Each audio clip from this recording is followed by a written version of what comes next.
From the Times and the Sunday Times, this is The Story. I'm Manveen Rana.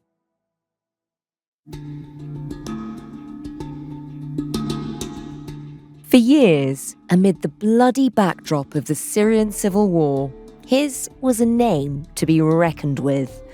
Abu Muhammad al-Jawlani. A Syrian rebel and Islamist militant, he commanded a group that used to be the local branch of al-Qaeda. He and his militia were proscribed as terrorists in the West, and the US even placed a $10 million bounty on his head. Fast forward a few years, and this former jihadi commander is now the president of Syria, a Syria that has risen from the ashes of the brutal Assad regime.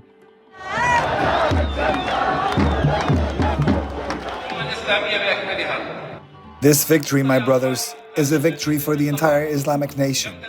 This new triumph, my brothers, marks a new chapter in the history of the region. Now, al-Jawlani, as he was known then, has swapped his nom de guerre for his real name, Ahmed al-Sharaa, and his military fatigues are gone, replaced by a sharp suit and tie. Last week, he was even welcomed to the White House, the first Syrian leader in history to be invited. He's a very strong leader. He comes from a very tough place, and he's a tough guy. People said he's had a rough past. We've all had rough pasts. But he has had a rough past, and I think, frankly, if you didn't have a rough past, you wouldn't have a chance.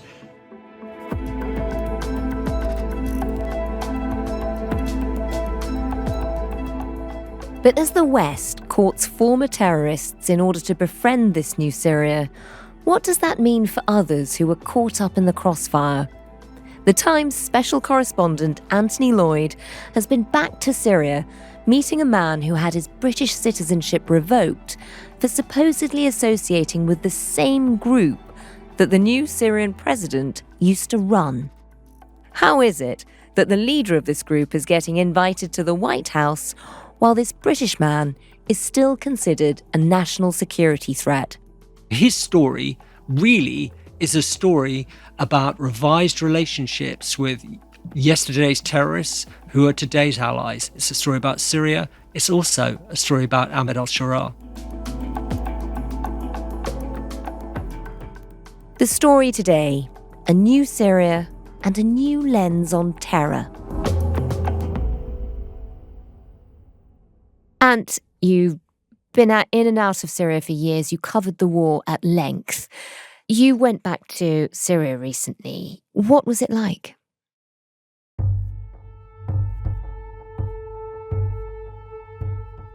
I travelled quite a lot, so Damascus, Homs, Latakia, then up Idlib and Aleppo and Azaz and back.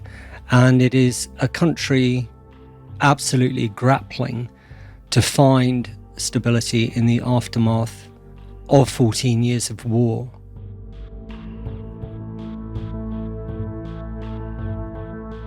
Its future remains at the moment, of course, uncertain, but I want to give us some context of that. Not all wars are the same. Obviously, Syria's is particularly brutal. And what the aftermath means is that's the aftermath of not just 14 years of war, but decades of rule of one of the most monstrous regimes in modern history, the Assad regime. It's not just the 500,000 dead of the civil war, but it's also between 300,000 and 400,000 people who went missing across the decades of the Assad dynasty, up to 190,000 detainees who disappeared in that prison system and never came out. This is a country with mass graves all over the place, where the skeletons of those slain above the surface lie, outside every town. So there was a tremendous recent history of violence, of upheaval, of anger, and of grief. And how that country puts itself back together again with its own recent history of such suffering, such loss, such violence, and such rage is going to be a real challenge, and particularly a challenge to President Ahmed al-Sharaa.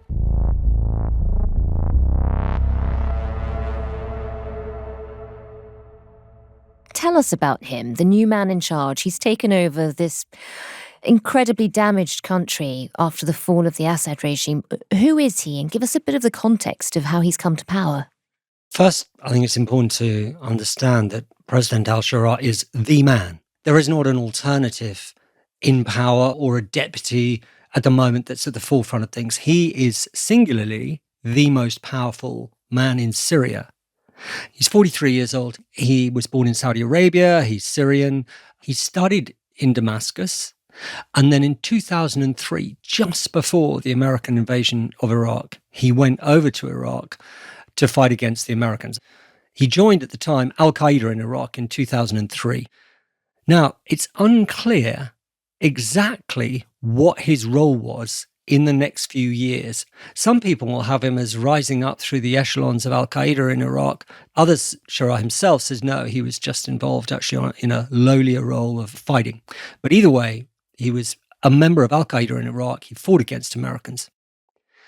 So here's the thing. He's in prison 2006 to 2011. He'd been caught by the Americans. While in prison in Iraq, he meets Abu Bakr al-Baghdadi, who goes on to become leader of Islamic State. Al-Sharaa himself is released from prison just ahead of the Syrian revolution in 2011. He goes back to Syria, tasked by the head of al-Qaeda to set up the al-Qaeda franchise in Syria. In the years that pass, he does that very successfully. But by 2017, al-Sharaa has moved away and rejected al-Qaeda.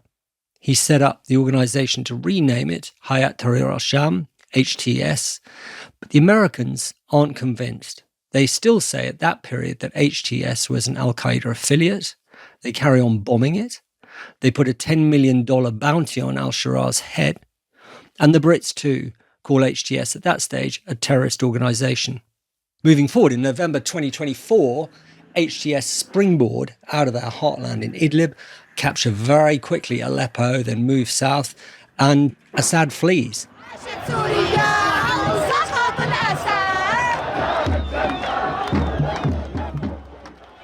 HTS, once a prescribed terrorist organisation, the al-Qaeda affiliate, so-called, in Syria, ends up in power, and their former commander, the emir, is now president.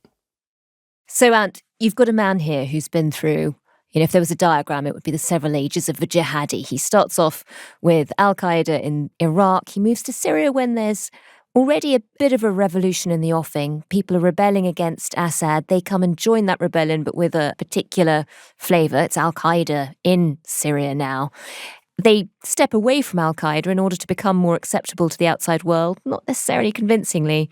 And now he's gone from a man in fatigues to a sharp-suited, seemingly quite charming statesman who, it turns out, is also being welcomed into the White House. Tell us about that. It's very interesting how al-Sharaa is trying to balance his foreign policy. He's been welcomed into the White House. He's shaken hands with President Trump on at least 2 occasions now. But he's also gone to the Kremlin. He's shaken hands with Putin. He's welcomed David Lammy in Damascus. He's seen most Western leaders or their foreign ministers. Some people nickname him al-Qaeda with a tie, right? Now, the problem for al-Sharaa, I think looking from the outside, many people may say, well, look, this is a sign of a pragmatist. He's trying to, if not make allies, then keep potential enemies off his shoulder. That may well be true.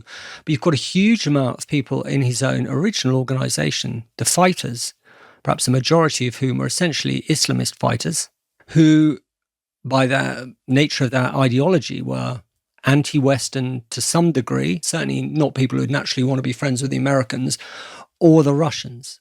I've spoken to a lot of Syrians. They say particularly the handshake with Putin was very hard for them to swallow, bearing in how heavily Russia bombed Syria from 2015 until quite recently. And they weren't much more enthusiastic about his handshake with Trump either.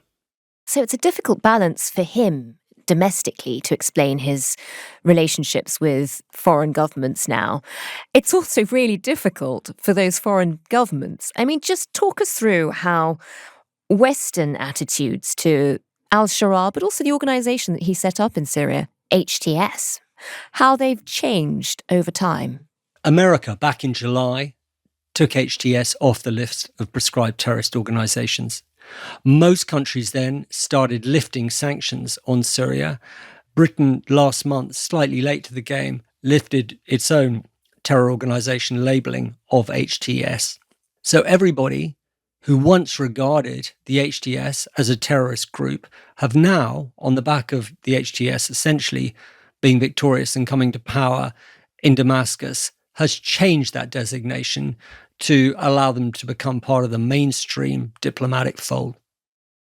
So, Anne, you went back to Syria to see how all of these dynamics are playing out with the new government. While you were there, you met a British man who's now lost his citizenship. And we should say we don't know exactly why that happened. It does seem like there was a suggestion that he was associating with HTS, which he denies. Before we get into all of that, though, just tell us a bit about him. Who is Taqi Sharif? So Taqi Sharif is definitely an activist, and he's definitely a leading humanitarian figure in Syria. He runs an aid organisation called ICRA, and they've got about 10,000 beneficiaries, 4 main humanitarian centres, mostly in the north. And he deals a lot with orphans, with widows. He gives people shelter and education. Also, he runs equine therapy for traumatised kids. He is extremely well educated, originally middle-class guy, born and bred in Britain, or very much considers himself an East Ender, originally from Walthamstow. And he's charming, he's funny, he's good company. Hi, welcome to the Anthony Loyd podcast here from Syria. Tox, allow me. Can you introduce yourself for our listeners? No,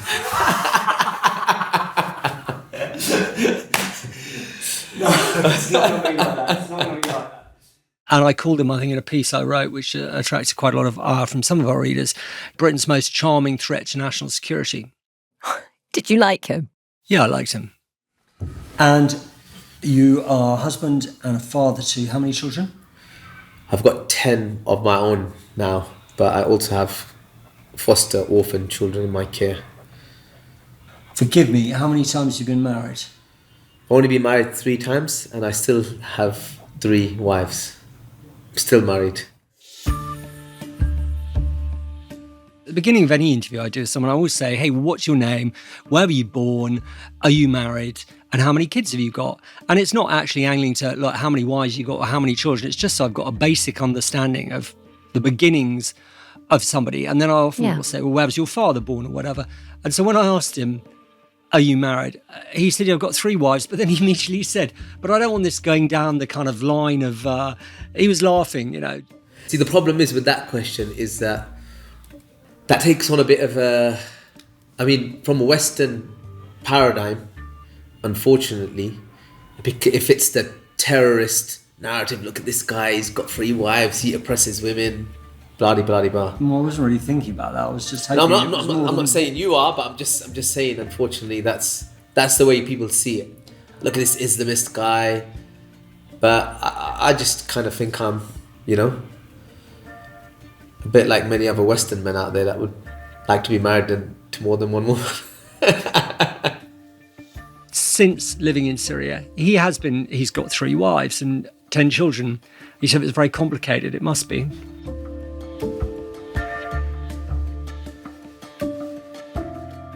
Taqi described himself as always having a bit of a saviour complex.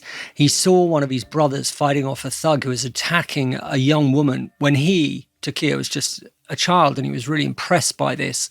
Soon after the start of the revolution in Syria in 2012, he was part of a convoy of 12 ambulances which left Britain and crossed over into Syria and went into a place called Atma, which is a little border town just over in northern Syria. And he went back home just a few months later. In the autumn of 2012, Taqi Sharif and his wife Raquel go back to northern Syria. They cross once more, end up in Atma, and he never goes back to the UK. He continues his life as an aid worker there. We're part of setting up some of the first refugee camps in the Atma region. And then eventually I managed to find a barn that had no doors and windows. And I basically said to the owner of it, if I fix this up and put doors and windows, can we live in here? It had a metal roof. And that was our house for the next 3 or 4 years. We had a 1-room barn with a toilet and a shower. He was working for a number of different NGOs based in Atma, setting up the original camps for the thousands of displaced Syrians who were fleeing fighting elsewhere and were grouping around Atma because it was so close to the Turkish border, hoping they'd be given sanctuary there. He definitely did that, and he was involved working for several different NGOs and charities, as well as driving ambulances around and helping people. However, during the course of his many years in Syria, he came over in 2012, and that gives him a very unique perspective amongst Britons actually in Syria, someone who's seen it all up in the north. He lost his British citizenship. It didn't just, wake up and not find it someday. He got sent a letter to his home in Walthamstow, which was opened by his dad, from Amber Rudd, who was then the Home Secretary in 2017, saying he was being stripped of his British citizenship due to, supposedly, the fact that he was aligned with an al-Qaeda aligned group and that it was conducive to the good of the country, the UK, for him not to return.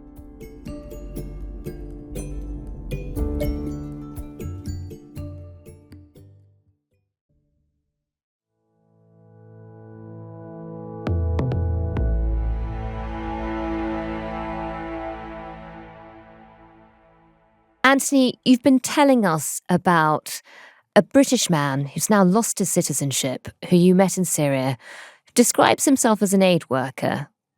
But the Home Office clearly doesn't agree. Why exactly did they say he was deprived of his citizenship? So you've got two legal things to consider in Taqi Sharif's case.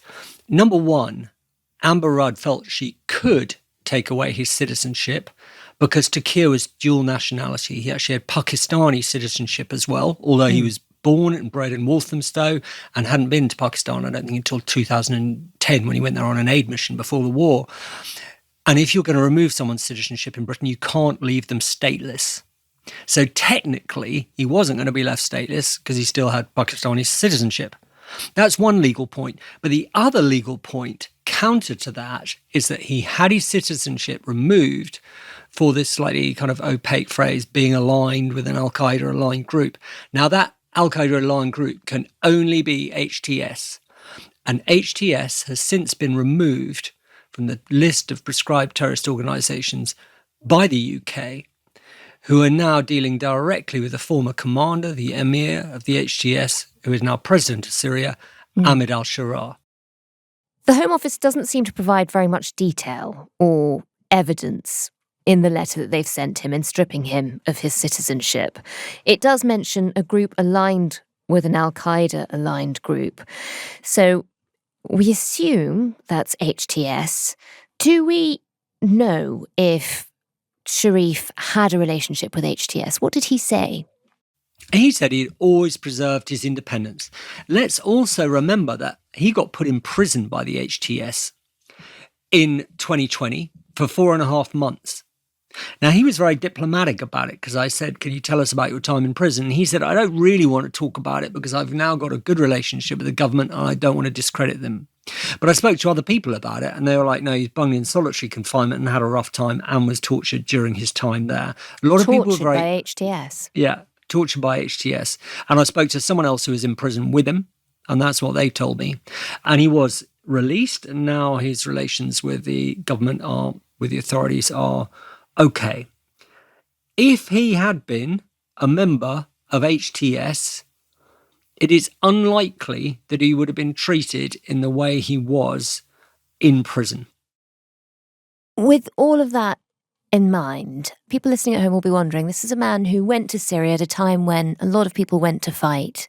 You were there a lot during that period. Is it really possible to maintain your independence, to sort of operate on your own without being aligned in any way to any of these groups? I'd say it's very difficult to do. You have to have certainly the kind of consent of groups to be there. And when you haven't got consent in a war zone, that goes against you pretty quickly. Did you get tempted in those early days to joining one of the armed groups? Because a lot of Brits did come in as aid workers to begin with, and they evolved into naturally becoming a member of an armed group. Was that a temptation for you? I mean, I'm not going to lie, it was a temptation because Obviously, again, wanting to defend people, seeing people brutally murdered, chemical attacks, etc. Of course, you want to defend those people, right? I mean, I've been quite candid about that. I've fought. Majority of the fighting that I've done has been in defensively. It's because we were delivering aid to certain places, and that's my job. I'm an aid worker. He says, by the nature of the war, I had to carry a weapon sometimes to get aid through, and on occasions used it. He wasn't aware of ever having killed anybody. People have criticised me and said, you're an aid worker carrying a weapon. And I'm the one who actually kind of afforded that information to the media, and I said that, I would. I mean, you're an example of that, Anthony. You got kidnapped in a war zone. You can't operate in a war zone unless you are armed and you can defend yourself. So in terms of joining a group, one of the things that I was blessed to be able to do was to maintain my independence and not physically have to be with any group. And he was in Syria during the period when we sort of all watched the rise of Islamic State. What was his relationship with them like? Bad. They tried to kill him. Very early on, I became an enemy to ISIS, and they wanted to kill me. How did that enmity come about? So that enmity came about, and I assume this is possibly one of the reasons why I was deprived. I assume it, but I don't really know. Is because an aid convoy came into Syria. Alan Henning was on that aid convoy. He was kidnapped in Rana. He ended up negotiating with ISIS over the fate of a British hostage called Alan Henning. And I'm sure many of our listeners will remember Alan. Alan was a taxi driver in his 40s from Salford, who was so moved by the plight of the Syrian people that he joined an aid convoy, came into Syria in late 2013 and was arrested almost immediately as that convoy passed through a checkpoint which was controlled by Islamic State outside a town called Rana, which I know and remember from those times. I was asked to kind of intervene and try and help get him out. So I sat with ISIS officials, ISIS Islamic clerics, and basically we told them that, look, this is an aid convoy, and these people have come to support all of these oppressed women and children and orphans and widows and all of this stuff. And by you guys taking this aid worker, this person, Alan Henning, in their words, this kafir, this, British spy, you are going to be jeopardizing all the good that is going to benefit these people. Islamic State said that Alan Henning was not an aid worker, he was a spy.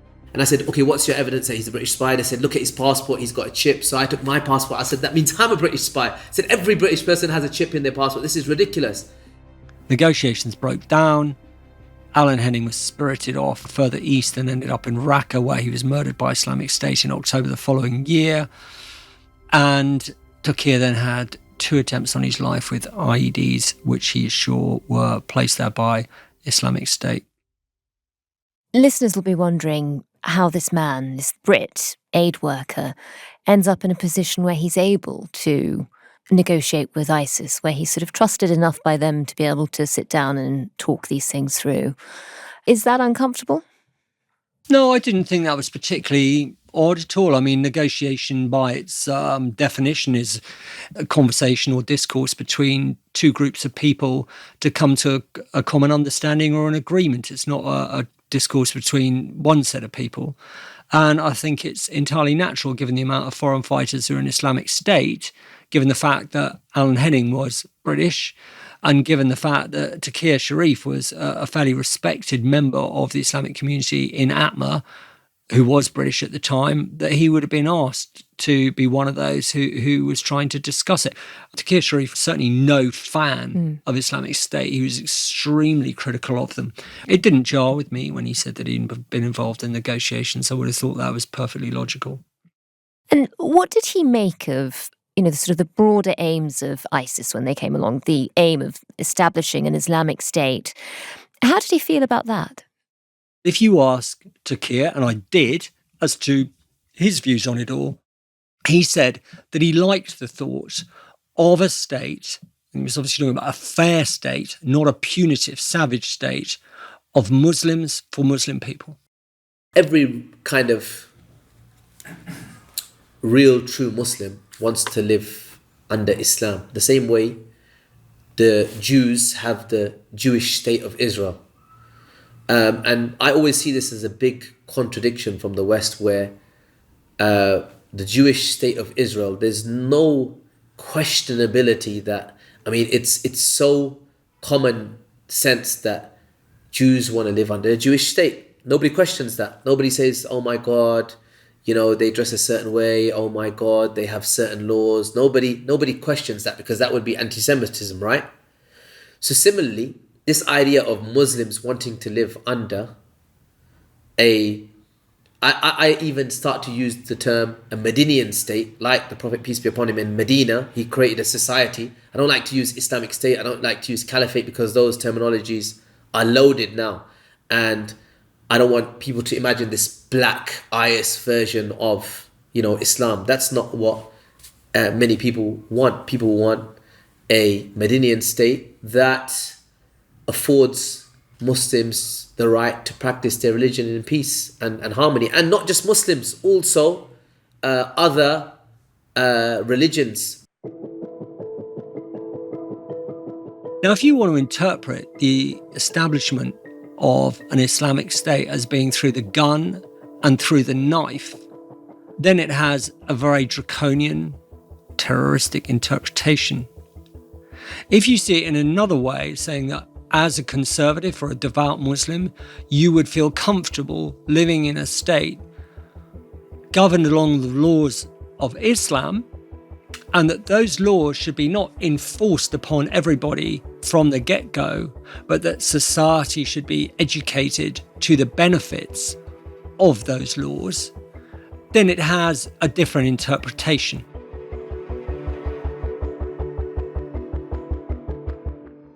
Now, I'm not saying myself, as a lapsed post-Christian, that either of those societies are ones that I would like to live in. And I think also neither of those societies is the one that protesters took to the streets in Syria to see emerge in their country. How does he feel about his current status? How does he feel about losing his British citizenship? I tell you what, he's very good-humoured, but there was a tone of hurt when he came to talking about the deprivation of his citizenship. He brought me out photographs of his primary school in Walthamstow. Here we are.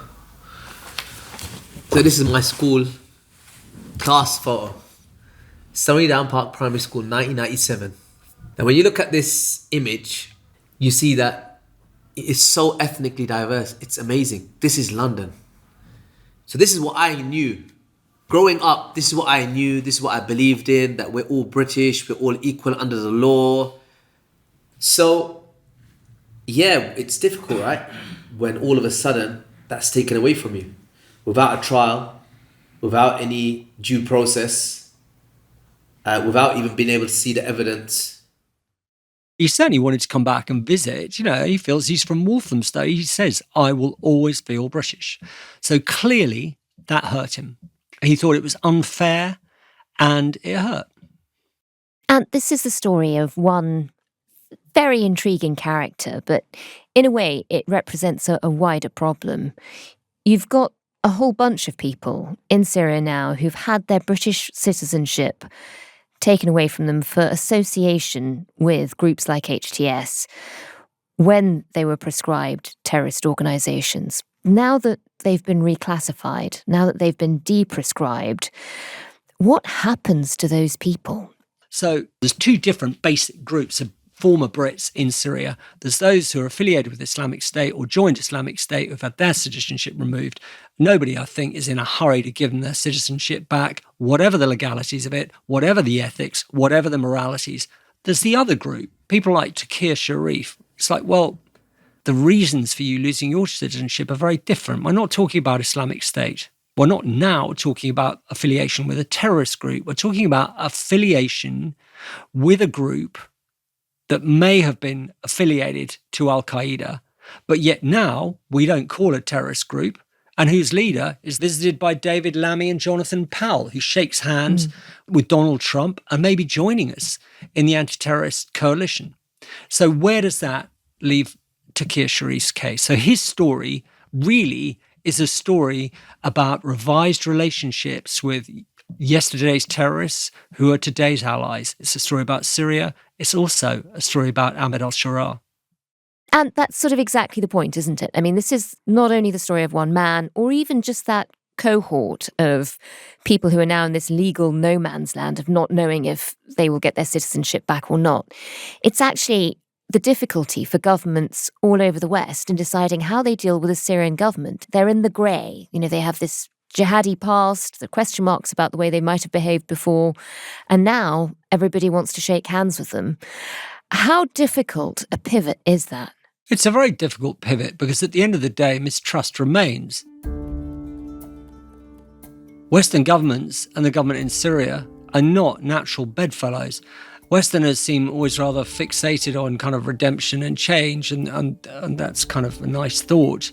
But the reasons why Ahmed al-Sharaa went to Iraq in 2003 were related, in part perhaps to ideology, but also very much to a Muslim Sunni concept of dignity and grace in defending Muslims against a non-believing invader, as they would have seen it.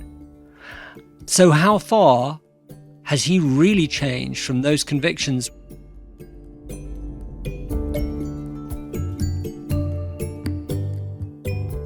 And it's also important not to underestimate the exhaustion in Syria after 14 years of war, after decades of the Assad dynasty, quite how relieved everybody feels in the wake of Assad's downfall. But as for the long-term future of peace and stability in Syria, let's see.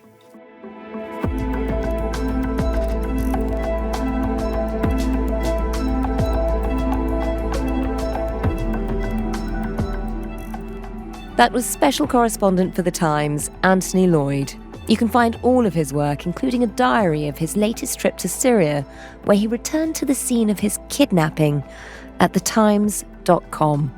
It's an astonishing read. We'll put a link to that in the description of this podcast. This episode was produced by Taryn Siegel. The executive producer was Kate Lamble. Sound design was by Tom Birchall, and our theme music is by Mauro Lassetto. Do leave us a review wherever you get your podcasts. Thanks for listening. We'll be back tomorrow.